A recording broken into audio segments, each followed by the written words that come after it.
Bus ఏం చేస్తారు? ప్రజలు పొట్ట చేత పట్టుకొని వలస పోవాలి, బతకపోవడు తప్ప ఇంకో గతి లేదు.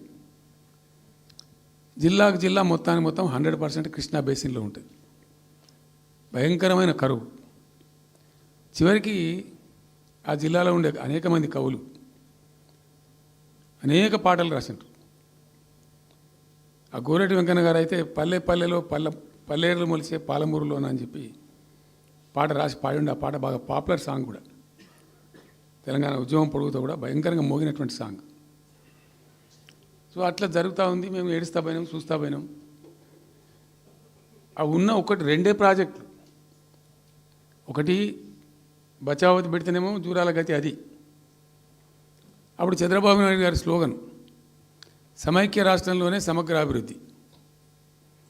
నేను ప్రథమ మహాసభకు పాలమూరు జిల్లాకు పోయినా, మహబూబ్నగర్ టౌన్లో పెట్టాం. పెద్ద భారీ మీటింగ్ జరిగింది, దాదాపు 70,000 మంది వచ్చిండ్రు. ఆ మీటింగ్లో నాకు బాగా కోపం వచ్చి, ఏమయ్యా చంద్రబాబు నాయుడు, అప్పటికి ఏంటంటే కర్ణాటకకి కొంత ముంపు ప్రాంతం ఏమిటి, దూరాల ప్రాజెక్టులో ఏంటంటే కొద్ది ముంపు ప్రాంతం కర్ణాటక రాష్ట్రంలో ఉంటుంది. ఒక 13 కోట్ల రూపాయల వరకు కాంపెన్సేషన్ కట్టాల్సి ఉండే, కట్టడు, ₹1 కట్టడు. ఏమయ్యా చంద్రబాబు నాయుడు గారు, నువ్వు దత్తత తీసుకున్నావు, కథ తీసుకున్నావు, డైలాగులు చెప్తున్నావు, ఇక్కడ చచ్చిపోతాను జనము, బొంబాయికి వలసలు పోతుండ్రు. ఇటువంటి పరిస్థితులలో కూడా కర్ణాటకకు డబ్బులు కట్టడానికి డబ్బులు లేవా? ఇదేనా సమైక్య రాష్ట్రంలో సమగ్ర అభివృద్ధి అంటే? బట్టిగా బ్యారేజ్ ఆ గోడలకు కట్టిన విడిచిపెట్టేది చూసి తమాషా పడన్నా అని చాలా తీవ్రమైన విమర్శలు చేశాను. మోకాళ్ళ మీద పరిగెత్తి కట్టిండి చంద్రబాబు నాయుడు. అప్పుడు ఆ కర్ణాటక చెల్లించాల్సిన కంపెన్సేషన్ ఏదైతుందో మోకాళ్ళ మీద ఉరికి నా దాడి తట్టుకోలేక కంటిన్యూగా పెట్టినాం. దాని తర్వాత చంద్రబాబు నాయుడు పార్టీకి సంబంధించిన ఎమ్మెల్యేనే ఆర్డీఎస్ దగ్గర బాంబులు పెట్టి పేల్చేయడం, అది మీ అందరికీ కూడా తెలుసు. బాంబులు పెట్టి పేల్చడం 2 సార్లు 3 సార్లు పేల్చారు. నేను ఫస్ట్ ఉద్యమంలో, తెలంగాణ ఉద్యమం స్టార్ట్ అయిన తర్వాత నేను ఎంచుకున్న ఎజెండా, నా ఎజెండాలో మొదటి పాదయాత్ర నేను చేసినటువంటిది జోగులాంబ టు గద్వాల పాదయాత్ర చేసిన. ఈ అన్యాయం సంగతి ఏంది అని దాన్ని ప్రజలలో ఎండగట్టాలని చెప్పి, గవర్నమెంట్ కూడా ఒత్తిడి తేవాలని చెప్పి, ఎందుకు తెలంగాణ ఉద్యమం చేస్తున్నాం అనేది లోకానికి తెలియాలని చెప్పి నేను జోగులాంబ టు గద్వాల పాదయాత్ర చేసిన. దాన్ని మొత్తం అసలు కంప్లీట్ 80,000 ఎకరాలకు బారాల్సినటువంటి ఆ ఆర్డీఎస్ కెనాలు 15,000 ఎకరాలు, 10,000 ఎకరాలు, 20,000 ఎకరాలకు వచ్చింది, తగ్గిపోయింది. అడిగే నాతుడు లేడు. నేను అంతకు ముందే, పాదయాత్ర కన్నా ముందే స్వయంగా మేమందరం జిల్లా మహబూబ్నగర్ జిల్లా నాయకులు నేను కలిసి, ఆర్డీఎస్ హెడ్ వర్క్స్ ఎక్కడ ఉంటాయంటే కర్ణాటకలో ఉంటాయి, రాయచూరు దగ్గర. అక్కడ దాకా పోయి మొత్తం ఆశాంతం ఆ కాలువ పొడవుతో తిరిగి అర్థం చేసుకొని ఆ తర్వాతనే నేను గద్వాల టు మన ఆలంపూర్ టు గద్వాల పాదయాత్ర పెట్టినాం. తిరిగి దాన్ని ఎక్స్పోజ్ చేసినాం. అప్పుడు అక్కడ గొడవ చేస్తే మళ్ళీ అప్పుడు జూరాల లింక్ కెనాల్ని మొదలుపెట్టింది చంద్రబాబు నాయుడు. జూరాల టు ఆర్డీఎస్కు లింక్ కెనాల్ అని మళ్ళీ డ్రామా కట్టి, అంటే ప్రతిసారి ఏమార్చడము, తెలంగాణ ప్రజలను ఒక రకమైన దగా చేయటం తప్ప రాలే, ఒక డ్రాప్ వాటర్ రాలే, ఎప్పుడు రాలే.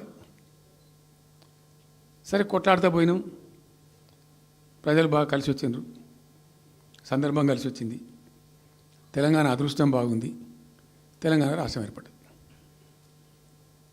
ఇదంతా కూడా మీకు అన్నముందు జరిగిన చరిత్ర, ప్రతి ఒక్కరికి తెలిసిన చరిత్ర. ఇది ఏం కొత్త స్టోరీ కాదు, కల్పిత కథ కాదు, పుట్టించి చెప్పేది కాదు.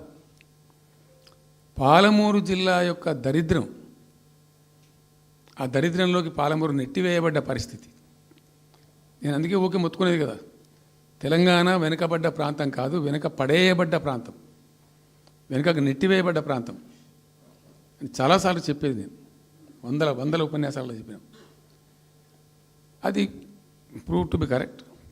దాని తర్వాత ఎక్కడి దాకా పోయిన పరిణామాలంటే, పాలమూరు జిల్లాలో ఎండాకాలం వచ్చిందంటే గంజి కేంద్రాలు పెట్టేది. ఏడిసినాం మేము ఒకరోజు. గంజి కేంద్రాలతోని పాలమూరు, ఎందుకంటే యువకులంతా పాపం వలస ఉన్న ముసలి వాళ్ళు చచ్చిపోడు, తిండి దొరకక, దానికి గంజి కేంద్రాలు పెట్టి కమ్యూనిస్ట్ పార్టీలు వాళ్ళు వచ్చేది కొంత అడావుడు చేసి ప్రజలకు కొంత గంజి పోసే ప్రయత్నం చివరి గంజి కేంద్రాలు పెట్టే స్థాయికి దిగజారిపోయింది పాలమూరు. కృష్ణా నది 300 కిలోమీటర్లు పారే జిల్లాలో చాలా దారుణం పోయింది. లివ్వా అంటే కేటాయింపులు ఉన్నాయి, పత ఉంది, కార్ఖానా ఉంది, అప్పర్ కృష్ణా పేరుంది, తుంగభద్ర కాలువ పేరుంది, రకరకాల భీమా ప్రాజెక్టు పేరుంది, అన్నీ ఉంటాయి కానీ ఇవి రాదు. చూడడానికి మళ్ళీ ముఖ్యమంత్రి దత్తతలో ఉంటుంది కానీ రాదు, ఏమీ రాలే. ఇంకా అందంగా ఈ ప్రాజెక్టులను నేను కూడా అప్పుడు తెలుగుదేశం పార్టీలో పనిచేసిన కదా, ఈ ప్రాజెక్టులకు పెండింగ్ ప్రాజెక్టులను పేరు పెట్టారు, ఒక టైటిల్ గొప్పతనంలాగా. పెండింగ్ ప్రాజెక్టుల జాబితాలో వాటిని తోసేసి పాలమూరున బాగా గతికి తెచ్చిండ్రు. సరే రాష్ట్రం వచ్చింది. వచ్చిన తర్వాత జరిగింది ఏంది,